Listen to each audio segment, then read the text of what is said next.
Hello guys, today special recipe వచ్చేసి ఇప్పీ balls. ఇప్పీ balls చేయడానికి ముందుగా ఇప్పీని బాయిల్ చేసి ఒక బౌల్లో తీసుకోవాలి.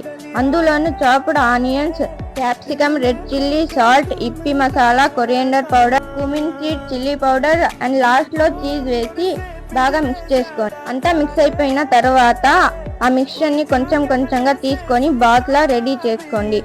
అలా చేసుకున్న బాల్స్ ని పక్కన పెట్టుకోండి. ఇప్పుడు హిప్పీని తీసుకొని హిప్పీ క్రమ్స్ చేసుకోండి. హిప్పీ క్రమ్స్ ని పక్కన పెట్టుకోండి. నెక్స్ట్ ఇంకో బౌల్ తీసుకొని దాంట్లో కార్న్ ఫ్లోర్, వాటర్ వేసి బాగా మిక్స్ చేసుకోండి. ఇప్పుడు ముందుగా చేసుకున్న హిప్పీ బాల్స్ ని తీసుకొని ఫస్ట్ కార్న్ ఫ్లోర్ వాటర్ లో డిప్ చేసి నెక్స్ట్ హిప్పీ క్రమ్స్ లో డిప్ చేసి పక్కన పెట్టుకోండి. తర్వాత ఇంకో కడాయి తీసుకొని అందులో ఆయిల్ వేసి లో ఫ్లేమ్ మీద హిప్పీ బాల్స్ ని ఫ్రై చేసుకోండి. అంతే, ఇప్పీ బాల్స్ రెడీ అయిపోతాయి. బయట క్రంచీగా, లోపల సాఫ్ట్ గా, చీజీగా ఉంటుంది. మీకు ఇష్టమైన డిప్ తో డిప్ చేసి